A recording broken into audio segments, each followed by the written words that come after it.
오늘 우리가 읽은 로마서 10장의 13절의 말씀에 보면 누구든지 주의 이름을 부르는 자는 구원을 받으리라 라고 하는 말씀이 있습니다. 누가 구원을 받을 수 있는가? 누가 영원한 생명을 얻을 수 있는가? 누가 천국에 갈 수 있는가? 라고 하는 질문에 대한 대답인데요, 누가 영생을 얻으며 누가 천국에 갈 수 있는가? 다른 사람이 아니라 주의 이름을 부르는 자가 구원을 얻는 것이고, 주의 이름을 부르는 자가 영생을 얻고 천국에 간다고 하는 것이 오늘 로마서 10장 13절의 말씀입니다. 그런데 이 말씀은 신약 성경에만 처음 기록된 말씀이 아니고 사실 요엘서 2장 32절의 말씀이기도 합니다. 구약시대 때 이미 이 말씀이 선포되었는데요, 누구든지 주의 이름을 부르는 자가 구원을 얻을 수 있다고 하는 것이 정말 복음 중에 복음이고 기쁜 소식이라고 할 수가 있겠습니다. 주의 이름을 부르는 자가 구원을 얻는다고 하는 것이 복음인 이유가 무엇일까요? 기쁜 소식인 이유가 무엇일까요? 왜냐하면 누구든지 주님의 이름을 부를 수 있기 때문에 그렇습니다.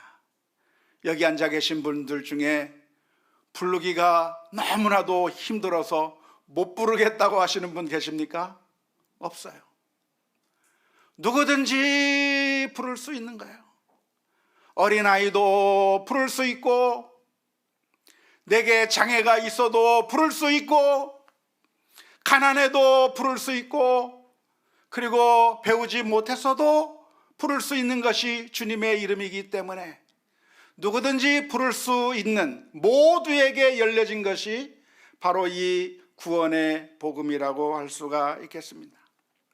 만일 하나님께서 말씀하시기를 너희들 가운데 율법을 완벽하게 잘 지켜서 그 어느 하나의 율법 조항도 어기지 않고 완벽한 사람만 구원받을 수 있다고 한다면 우리 가운데 누가 구원을 받을 수 있겠습니까?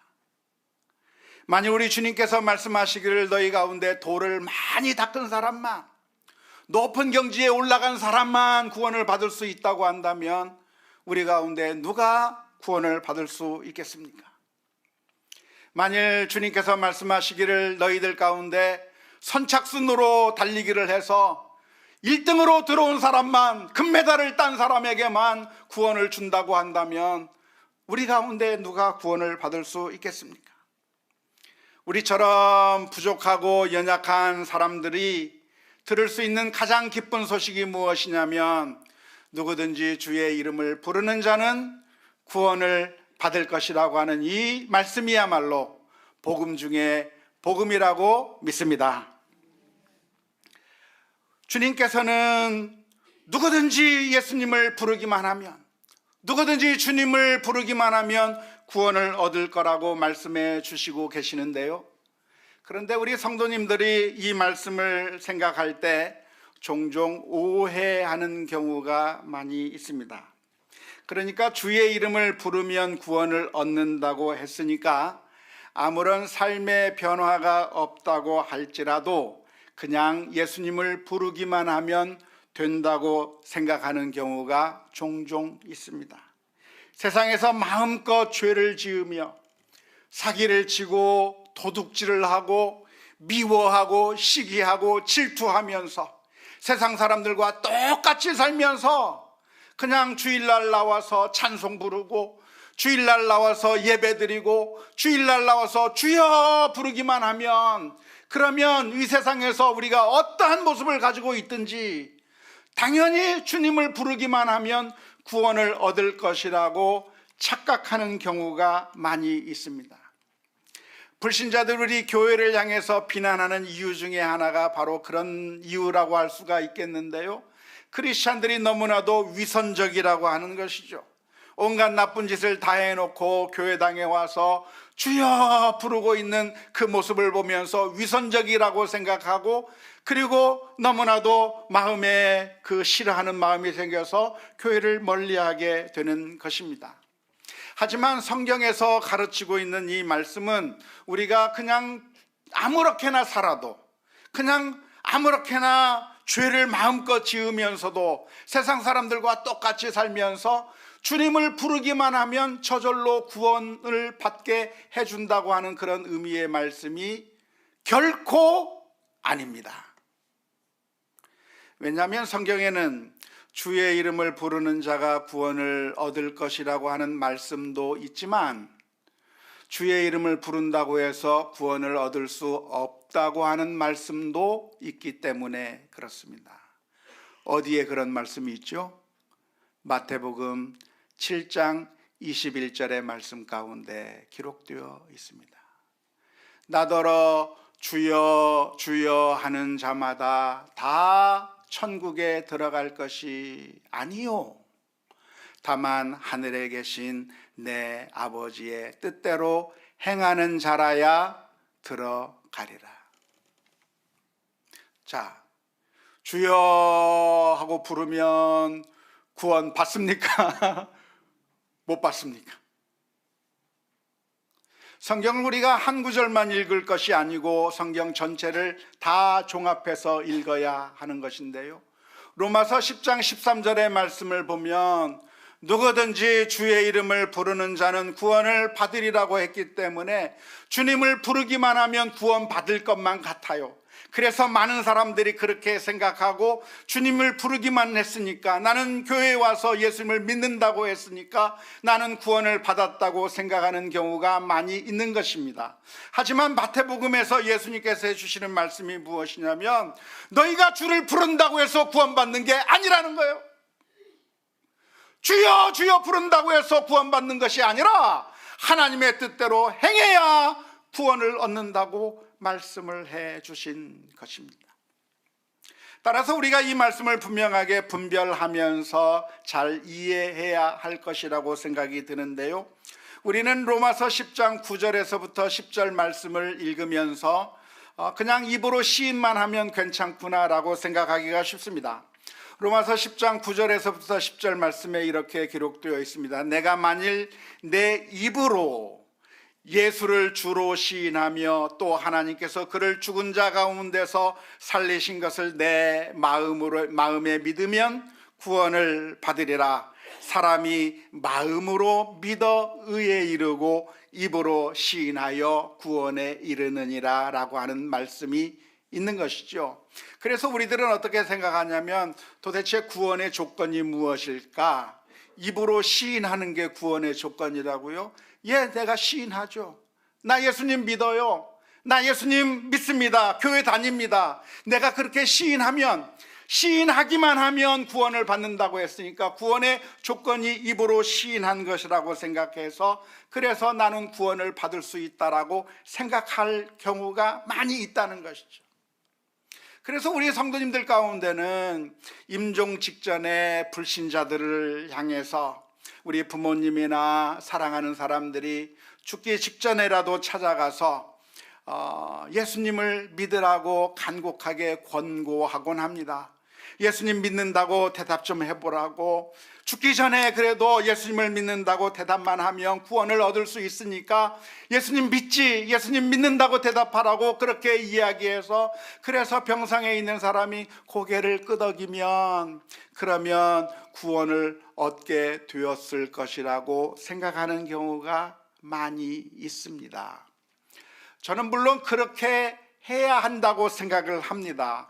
만일 아직도 예수님을 믿지 않았는데, 그런데 시간이 얼마 남지 않았다고 한다면 그때라도 찾아가서 예수님에 대해서 말해주고 예수님을 영접하도록 그렇게 유도하는 것이, 그에게 복음을 마지막으로라도 전하는 것이 중요하다고 생각합니다. 왜냐하면 예수님 옆에 있던 강도도 마지막 순간에 예수님께 마음을 열면서 낙원의 허락을 받았기 때문에, 마지막 순간에라도 아직도 숨이 살아 있다고 한다면 마지막에라도 가서 그렇게 복음을 전하는 것이 옳을 것입니다. 하지만 우리들이 생각하기에 그냥 우리가 마음대로 막 살아도, 그냥 내 마음이야 어떻든지 간에 내가 예수님을 제대로 받아들이든 말든 그냥 입으로 우리가 시인하기만 하면 그러면 구원을 얻을 것이라고 오해하지 않아야 할 것입니다. 특별히 전도할 때도 마찬가지인데요. 우리는 전도하면서 그 전도 대상자를 향해서 복음을 전하다가 함께 따라서 기도하라고 유도하곤 합니다. 왜냐하면 그렇게 하면서 내가 예수님을 믿습니다라고 입으로 시인하게 만들면 그러면 구원 얻을 것이라고 그렇게 생각하기가 쉬운데요. 그런데 로마서 10장 13절의 말씀은 그런 의미의 말씀이 아닙니다. 예수를 주로 시인하고 나의 주로 고백한다고 하는 것은 오늘날 우리들이 생각하기에는 별것 아닌 것처럼 생각이 돼요. 까짓것 예수님 천국에 갈 수 있다고 하는데 주여 믿습니다라고 말하기만 하면 될 것 같아요. 하지만 1세기에 이 로마서를 쓰고 있을 이 당시의 상황은 어떤 상황이었냐면 그 시대의 주는 오직 로마 황제 한 사람뿐이었습니다. 로마 황제가 전 로마 제국을 다스리면서 그 황제를 향하여 신이라고 숭배하고 경배하지 아니하면 죽여버리는 그 살벌한 그 상황 가운데서 로마 황제가 나의 황제가 아니라, 로마 황제가 나의 주가 아니라 예수님이 나의 주님이시다라고 하는 그런 믿음의 고백을 하는 것을 의미했는데요, 내가 예수님을 주로 고백하게 되면 죽임을 당할 수 있는 그런 위험한 상황 가운데서 예수님을 주로 고백하는 것을 의미하는 것입니다. 그냥 내가 마음대로 아무렇게나 사는 가운데 예수님을 나의 주로 믿는다고 말해버리는 것이 아니라, 참된 믿음은 무엇인가? 내가 주를 부른다고 하는 것은 이 세상의 황제인 로마 황제를 내가 거부해버리고 참되신 주님 예수님이 나의 인생의 주인이라고 믿음으로 고백하는 것이 그게 참된 믿음이고, 그게 바로 주를 부르는 자가 구원을 얻을 것이라고 하는 의미라고 하는 것을 기억해야 합니다. 오늘날의 우리들의 이 세상의 황제는 무엇입니까? 그것은 돈의 우상이기도 하고 탐욕의 우상이기도 하고 성공의 우상이기도 한 것이죠.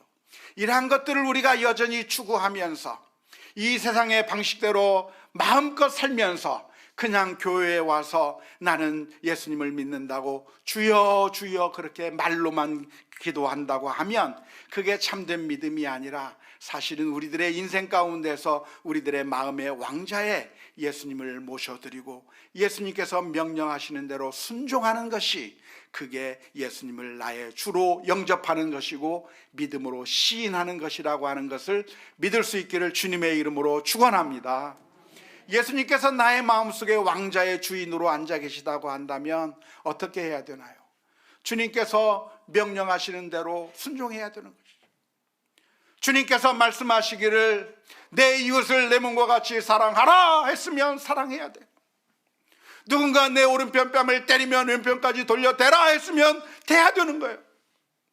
시기하고 질투하고 원망 가운데 살아가는 것이 아니라 감사하며 기쁨으로 하나님 앞에 찬송하며 살아가는 인생을 살아가야 되는 것이고, 하나님의 뜻에 따라 순종하면서 주님이 나의 주인이시기 때문에 이제는 내가 주님께서 말씀하시는 대로 순종하며 살겠습니다.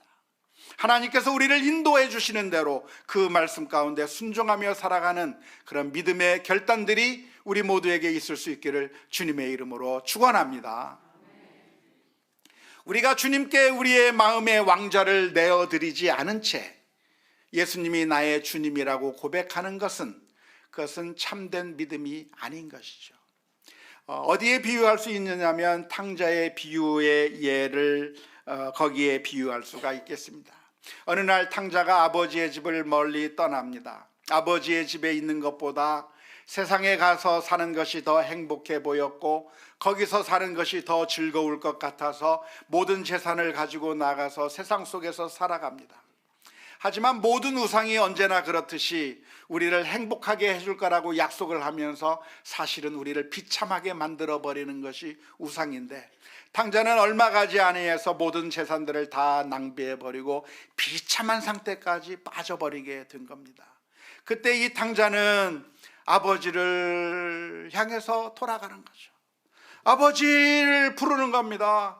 아버지, 내가 아버지와 하나님 앞에 하늘에 죄를 지어서 이제는 더 이상 내가 아버지의 아들로 부름을 받을 수 없습니다. 저를 품꾼의 하나로 받아주세요 라고 이야기할 때, 아버지를 부를 때 그 아버지가 그 탕자를 무조건적으로 받아주시는 거죠.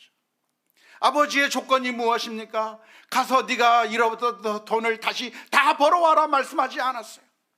네가 이제는 모든 것을 다 회복해서 돌아와라 말씀하지 않고, 그냥 아들이기 때문에 아버지에게 돌아오는 그 아들을 무조건 영접해주고, 그래서 금가락지를 끼우고 옷을 입혀서 아버지의 상속자라고 하는 사실을 보여주었는데, 그런데 그 탕자가 이 집안에 들어와서 이제는 아버지의 명령에 순종하며 살아가는 게, 그게 아버지를 아버지로 부르는 것이지, 여전히 세상 속에 있으면서 저 딴 곳에 있으면서 나의 아버지를 부른다고 하는 것은 의미가 없는 것이라고 할 수가 있겠습니다.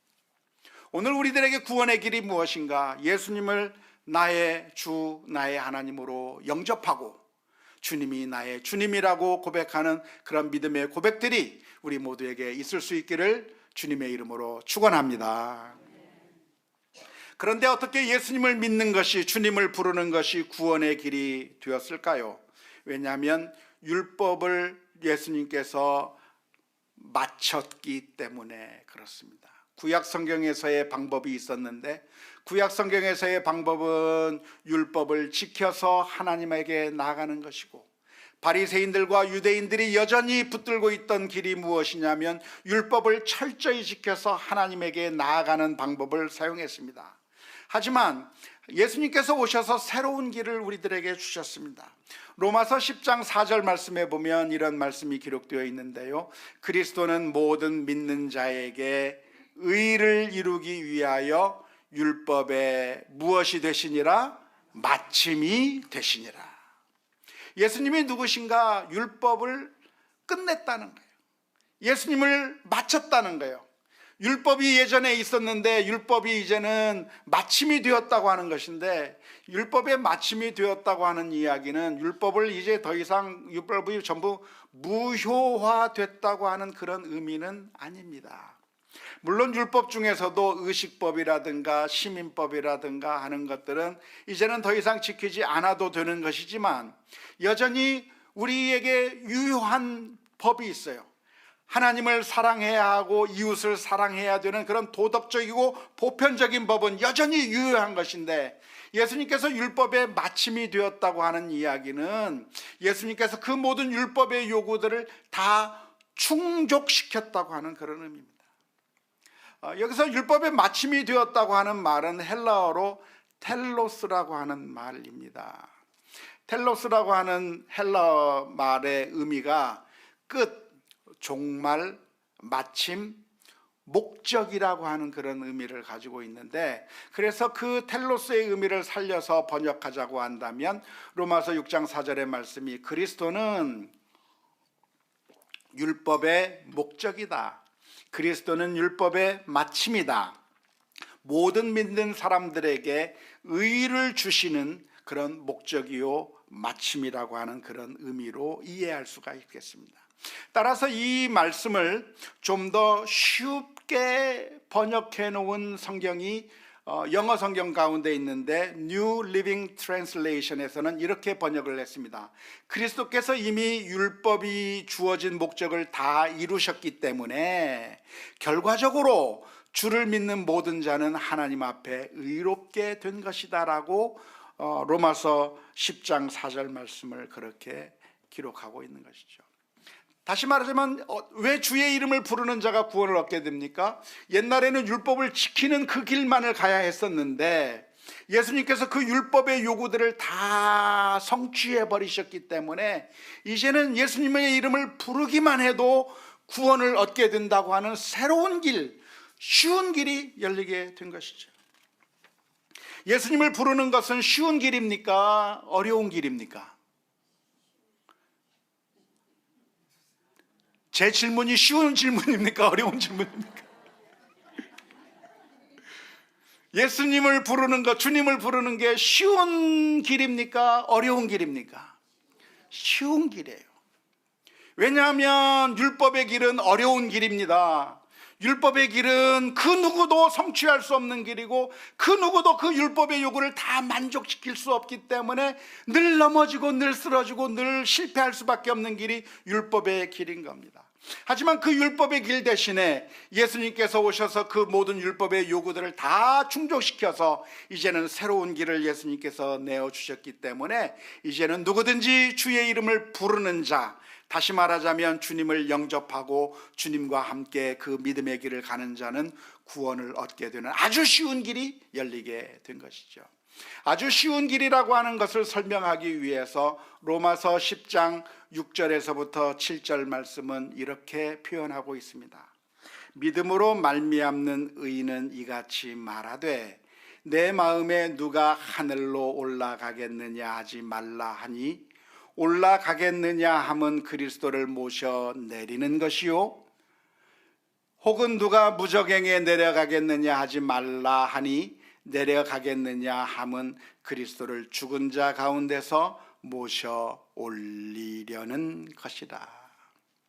로마서 10장 6절 7절 말씀의 의미를 좀 이해하시겠습니까? 좀 헷갈리시죠? 이해하기가 어려울 겁니다. 아마 제가 볼 때는 번역하는 사람도 무슨 뜻인지 모르고 번역을 한 것 같아요. 그런데 이 말씀의 의미를 유진 피터슨 목사님이 좀 풀어가지고, 직역은 아닌데 풀어가지고 설명해 놓은 것이 메시지 성경의 번역에 이렇게 되어 있습니다. 메시지 성경 번역을 한번 보겠습니다. 이렇게 번역했습니다.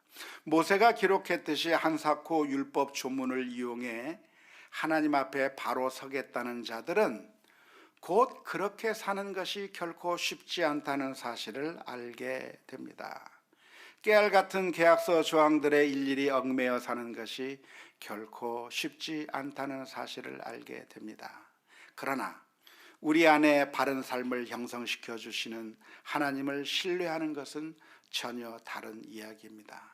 여기서는 메시아를 모셔오겠다고 위험천만하게 하늘까지 올라갈 일도 없고, 또 메시아를 구출하겠다고 위험천만하게 지옥에 내려갈 일도 없습니다. 조금 이해가 되십니까? 예, 조금 이해가 될 겁니다. 율법의 길은 뭡니까?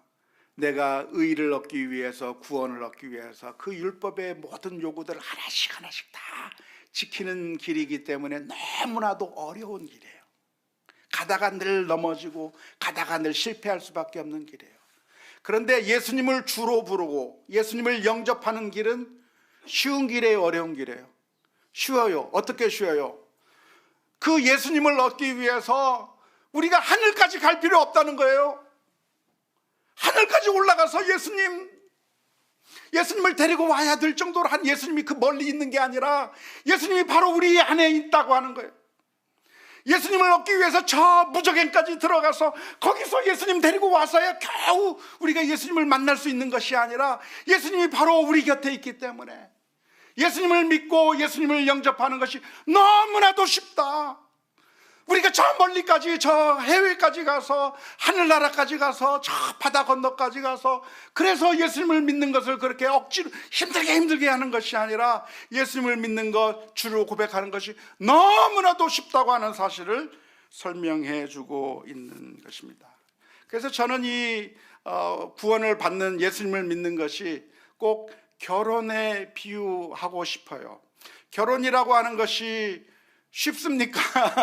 어렵습니까? 결혼을 하는 게 쉬워요? 어려워요?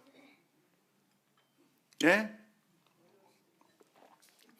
어렵다고 다들 얘기를 하더라고요. 근데 쉽기도 하고 어렵기도 합니다. 첫 번째, 쉬운데 왜 쉬운가? 아무나 결혼할 수 있기 때문에 쉬워요. 자격이 안 돼서 결혼 못 하겠다는 사람이 있어요? 없어요. 의사고시 패스해야 결혼시켜준다 그랬나요? 아니요. 교장시험 합격해야 결혼시켜준다 그랬나요? 아니요. 백만장자가 돼야 결혼할 수 있다 그런가요? 아니요. 아무나 결혼할 수 있어요. 아무나. 결혼하겠다고 하면 하는 거예요. 그래서 제가 결혼했어요. 지금으로부터 30몇 년 전에 제가 돈 한 푼 없는 가난한 신학생이었어요. 돈 한 푼 없고 가진 게 아무것도 없는 제가 어떻게 결혼할 수 있겠습니까? 결혼을 못해요. 결혼할 수 없을 것만 같아요. 아파트를 구입할 수가 있겠습니까? 가전제품 하나 구입할 수가 있겠습니까? 아무것도 구입할 능력이 한 푼도 없는 거예요. 그런데 결혼했어요. 어떻게? 아파트도 없이 가전제품도 하나도 안 사고 예물도 없이, 예물도 그냥 시계 하나만 겨우 하고. 신혼살림을 어디서 했는가? 우리 장모님 집에 들어가서 살았어요.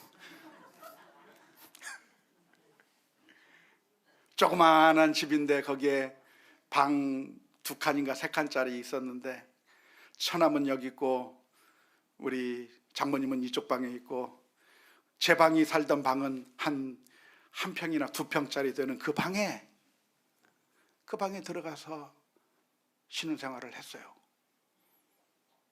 왜? 돈이 없으니까요. 그래도 결혼이 되더라고요. 누구나 할 수 있는 게 결혼이에요. 돈이 없어도 할 수 있고 아무것도 없어도 할 수 있고 가난해도 할 수 있고 여러 가지 문제들이 있어도 다 할 수 있어요. 그런데 결혼을 하려고 마음먹는 게 쉬운 일입니까? 어려운 일입니까? 어려워요. 왜냐하면 과연 내가 이 남자랑 평생을 살 수 있을까를 따져야 되기 때문에. 과연 내가 이 여자와 평생을 같이 살아가도 될까 따져야 되기 때문에 그렇죠. 아무나 할 수 있지만 함부로 할 수 없는 게 결혼이잖아요. 그래서 고민하는 겁니다. 언제까지 고민해요? 결혼식 올리기 전날까지 고민하는 거예요. 그래서 제가 우리 딸 결혼할 때 마지막에 가서 이야기했어요. 얘야, 친구들 다 초대했고 결혼식 다 준비했고 다 했는데 너 안 해도 돼. 지금 결혼하기 싫으면 지금 포기해도 괜찮아. 너 정말 이 사람이랑 결혼할래? 결혼하겠대요. 예수님께서 우리에게 말씀하신 것이 무엇이냐면 너희가 예수님을 나를 따르려고 하면 먼저 앉아서 계산해 봐라. 내가 예수님을 따라도 되겠는지 안 되겠는지 계산해 봐라 말씀해 주셨어요. 어떤 계산이요? 망대를 세우는 자가 내가 가진 예산을 가지고 망대를 세울 수 있을지 예산을 계산해보고 망대를 세워야지. 계산도 안 해보고 무작정 시작했다가 기초만 놓고 그만두면 그 무슨 우스운 꼴이냐. 전쟁하려고 한다면 내가 가진 군인들로 저 상대 적국과 싸워서 이길 수 있는지 따져보고 전쟁을 해야지. 전쟁을 할 수 없다고 한다면 미리 가서 화친해야 되지. 먼저 따져보고 무엇인가를 한다면 하듯이 예수님을 따르는 것도 어떻게 따라봐야 되는가? 주님의 십자가를 지고 내게 주신 그 십자가를 져야 된다고 하는 결단을 하고서 주님을 따라야 하는 것이라고 말씀해 주고 있는 줄로 믿습니다. 주님을 믿는 것은 쉬운 길이고 누구나 다 믿을 수 있는 것이지만 그러나 과연 내가 주님을 따라도 될 것인가? 내가 내 평생 주님 앞에 나의 삶을 바칠 것인가? 결단하며 고민하는 가운데 따라가야 하는 것이죠. 놀라운 것은 우리 주님께서 저와 여러분들을 위해서 자신의 목숨을 내어 주시기로 하신 것이죠. 그래서 우리를 위해서 모든 것을 다 내어 주시고 십자가 위에서 물과 피를 다 쏟으셨기 때문에 그래서 우리가 주의 이름을 부를 때에 주님께서 우리를 구원해 주시고 하나님의 자녀 삼아 주시는 줄로 믿습니다. 지난 주간에 한 뉴스가 나온 것이 있는데요. 반지하방에 살던 30대 어떤 총각이 화장실에 들어갔다가 문이 잠겨버린 겁니다. 그런데 그 화장실 안에서 문을 열려고 하니까 문이 열리지 않는 거예요. 혹시 뉴스 들으셨습니까? 어떻게 그건 다 들어요. 문을 열라고 막 그 안에 있는 거 막 뜯어서 때리기도 하고 막 문을 부수려고도 하고 안 되니까 천장을 뜯기도 하고 그러기를 5시간 동안 하다 보니까 지치고 너무나도 힘들어서 이 총각이 야 이러다가 내가 고독사 이 안에서 화장실에서 혼자 죽겠구나 생각이 되던 그때에 이 총각이 문득 생각난 게 있어요. 휴대전화에 음성인식 기능이 생각이 난 거예요. 그래서 불렀습니다. 빅스비 119에 전화해줘 하는데 휴대전화가 잘 말귀를 못 알아듣는 거예요. 빅스비 119에 전화 좀 해줘. 안 되겠다 안 되고 저라도 안 되니까 119에 아빠한테 전화해줘 엄마한테 전화해줘. 근데 가까스로 한밤중에 12시가 넘어서 부모님에게 전화통화가 됐는데 통화되는 줄도 모르고 119에 전화해줘 하는 그 소리를 듣고 아버지가 119에 전화해서 그 아들을 살려냈다고 하는 그런 이야기를 듣고 참 재미가 있기도 하고 그랬습니다. 그래서 전화기를 놓고 제가 연습해 갔어요. 쉬리 119 전화 좀 해줘. 제 말귀를 못 알아들어요. 아무리 애플 전화를 가지고 쉬리 내가 몇 번 우리 집사람이 하면은 말귀를 잘 알아듣는데 야 나는 큰일 났다 이거 죽게 생겼구나 생각이 드는데, 그런데 사랑하는 성도 여러분, 하나님께서는 다 듣고 계셔요. 우리가 미사 여부를 통해서 하나님을 멋지게 기도해야만 하나님께서 들어 응답해 주시는 것이 아니라 우리들의 신음소리를 가지고 울부짖으면 우리 주님께서는 우리를 사랑하사 그 아들을 십자가에 내어주시기까지, 그 아들의 울부짖음마저도 외면하시면서까지 우리를 살리시기 위해서 사랑을 베풀어 주셨던 그 하나님께서 저와 여러분들이 부르짖는 그 기도의 소리에 응답하시고 구원해 주시는 줄로 믿습니다. 원하기는 이 세상의 인생의 길을 가는 동안에 주의 이름을 부르며 믿음으로 승리하는 우리 모두가 되었으면 합니다. 이 세상의 율법의 그 굴레에 얽매여 힘들게 자신의 공로를 내세우고 의를 내세우며 사는 그런 삶이 아니라 주님 앞에 자신의 더러움을 다 내어놓고 회개하는 가운데 주님 저를 불쌍히 여겨 주옵소서, 주님 앞에 나아가는 가운데 주께서 주시는 놀라운 은혜를 체험하고 기뻐하는 우리 모두가 다 될 수 있기를 주님의 이름으로 축원합니다.